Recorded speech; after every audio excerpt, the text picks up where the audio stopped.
So if you're buying any property for rental property, what is it that you need to keep in mind?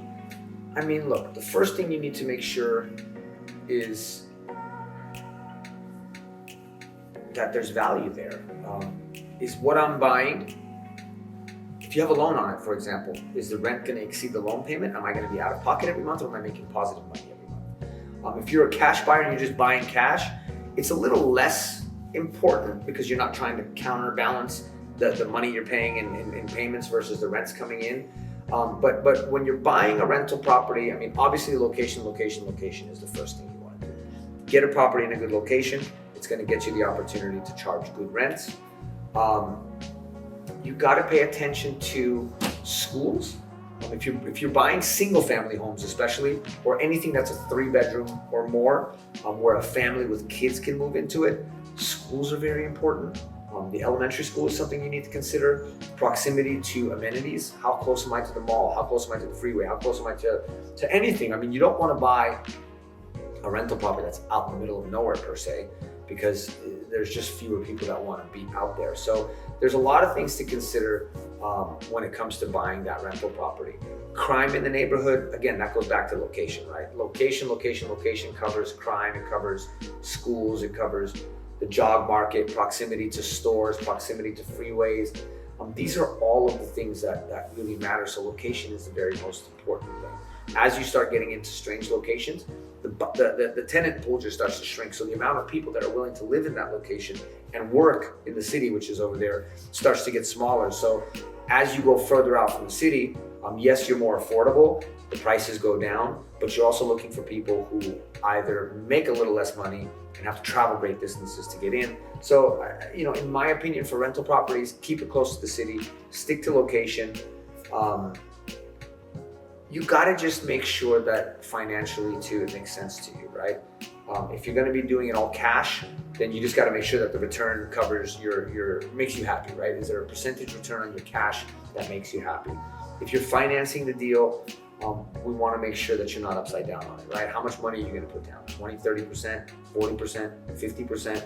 Because the more money you put down, the less your payment is, and the more the rent covers, right? So I always say you wanna put a healthy amount of money down so that the rent coming in exceeds the money going out, right?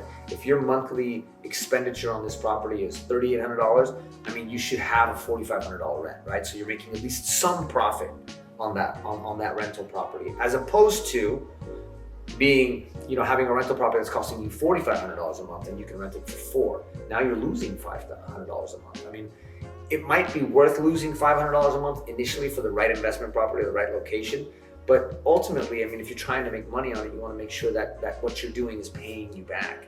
And the best way you can do that is by making sure it's in the right location. I mean, obviously, we need to make sure the condition of the property is good. I can't tell you how many rental properties are in poor condition. And what kills landlords is constant maintenance. This broke, that broke, this broke, that broke. Next thing you know, the tenant gets upset, now you're in a lawsuit, right? They're filing a complaint with you in the city, and you need to now repair these things. So location, homes, maintenance. Your house has to be on point.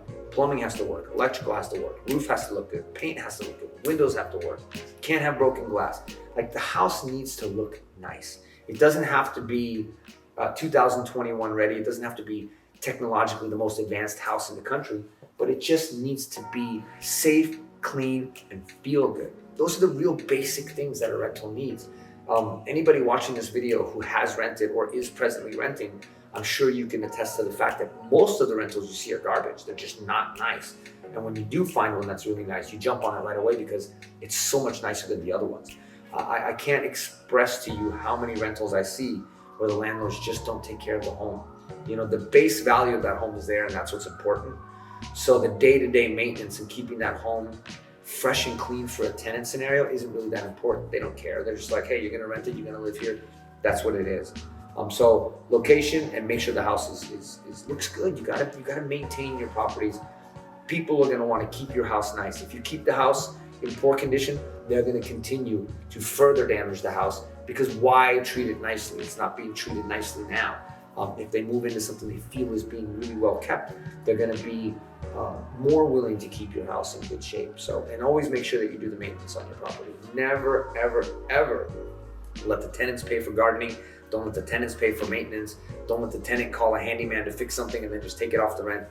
Absolutely not. You must always do your own maintenance with your workers, your cost, even if that means double the cost, because they're going to do a better job. The tenant is going to find the cheapest person to do the job because they don't want to spend the money. And then that person is going to do a poor job on your property that's worth $1.7 million. You got to remember the tenant's renting something for $3,000, $4,000, $5,000. You know what I mean?